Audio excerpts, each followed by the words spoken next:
Thanks for joining us in this edition of the Council Recap. Council met Tuesday, February 18th, 5:30 in the Council Chambers with the adjustment for President's Day.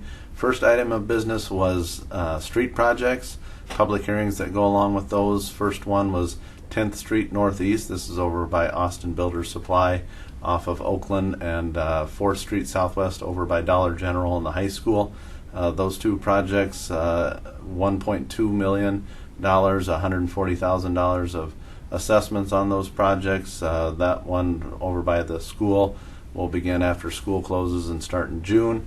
Next item on the agenda was 5th Street Southwest, 6th Avenue Southwest, those 7th Street Southwest residential area over in the southwest, a $900,000 project, $165,000 of assessments. Widen the street a little bit from 30 to 34 feet. And that's about a 3.5 month project estimated on that one. Next item was over in 5th Street Northeast. This is over east of the boat ramp and East Side Lake, going over that direction. This one was a concrete street. That'll be moving to an asphalt street. That project, $600,000 project and $175,000 of assessment. Next item was 7th Street Northwest. 9th Avenue Northwest streets over in that area, again a residential area. That project likely will take about 4 months. That's a $1.2 million project and $202,000 of assessment costs. Widen the street from 30 to 34 to 32 feet in various segments of that project, but widen the street a little bit. Trash vehicle getting into your driveway, those things will all be impacted to residents in those areas as with any other street project. We always appreciate people's forbearance. Once every 60 years, street projects come along, 40 years, 50 years, that nature. So obviously understand the imposition that makes on residents during those construction projects, but obviously we have to repair the roads and keep up on those. Council held the public hearing. There were several handful of folks that did come and comment. We also do a open house with folks ahead of the projects before they're on the council meeting to try to answer any questions. But should you be in one of those project areas and still have questions, don't hesitate to give us a call down here at City Hall. We'd be happy to answer those for you.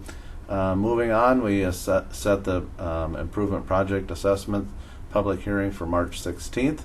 We reviewed a dangerous dog ordinance. We've had a lot of appeals of dangerous dog designation in hopes that it would spare the life of the dog by doing an appeal, and generally the facts of the case support the designation. So we wanted to make sure that those costs weren't unduly being borne by general taxpayers as opposed to the specific person appealing the case for a dangerous dog designation. So council enacted an ordinance that would have an appeal fee as well as a deposit to hold that we'd anticipate for holding the dog for the statutory waiting periods that go along with that. We approved some enhancements to the Christmas decorations in the downtown. Council approved $25,000 to help deal with some of the aging ones that were part of the discussion with Christmas decorations. We approved being the fiscal sponsor for the community band. This allows them to gain about a $3,000 grant from the Southeast Minnesota Arts Council, so we needed to be their fiscal sponsor. We certainly are agreeable to doing that. We had our third year of our I&I program, inflow and infiltration into our sewer system. We've done 2 other areas of the community, the southeast and the southwest over around by the fairgrounds, where we come in and inspect your sump pump. We're also looking at the manholes and various elements of our sewer system to make sure there isn't any clear water getting into the sewer system. That's costly for us to treat down at the wastewater plant, so we want to keep the clean water out of the system where at all possible. In this inspection, WHKS has done that for us for 2 years. We're going to go ahead and move forward with the third year of that in the far southwest area of the community. We've had pretty good success with infiltration, finding those. We had about 10% in the southeast, which is a little bit above average, and then in the fairgrounds area we had a little bit below average at 5% of what we would necessarily expect. We're thinking in the southwest area we'll probably have a little bit more I&I to be concerned about, but we'll do smoke testing and different things to try to stop that from coming into our system and adding unnecessary costs. Council approved that agreement with WHKS. We had Pet Supplies Plus, a fairly new pet supplies retailer, wanted to take on our dog park, helping clean that up and adding some enhancements to the dog park. Council approved an adopt a park agreement with Pet Supplies Plus for our municipal dog park.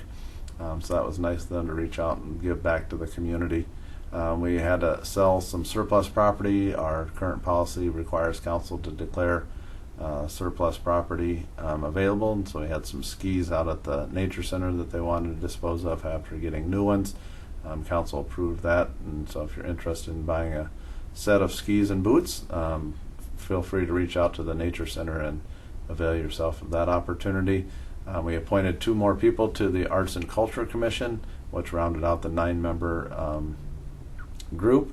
We appreciate people giving back to the community and serving on various committees. If you're interested in one, please let us know. There's an application process you can fill out and become a contributor to the community beyond what you already do today.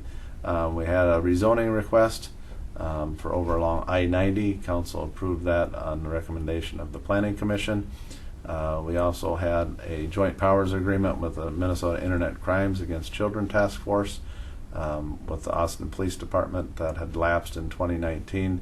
Let us do with attacking online pornography and those sorts of things that are crimes. It's a 5-year agreement. Council approved that important work going forward and the resources that helps bring to the Austin Police Department. And then last item that we had were bids for sewer lining. We have some trunk main that runs along Turtle Creek. Big expensive project, $2.47 million. Went to Municipal Pipe as the low bidder. We had 4 bids on the project. High bid was $3.5 million. We'll use 1/3 of the cost will come from the wastewater treatment plant fund, and 2/3 of the funds will come from the local option sales tax for flooding. This helps fortify against high water events and that I&I into our sewer treatment facility and our system, collection system, so that's why we're using local option sales tax. Otherwise, that rounded out the actions for council. Fairly lengthy meeting. If you have questions on any of these items, don't hesitate to give me a call, 437-9941. Otherwise, hope you have a great day.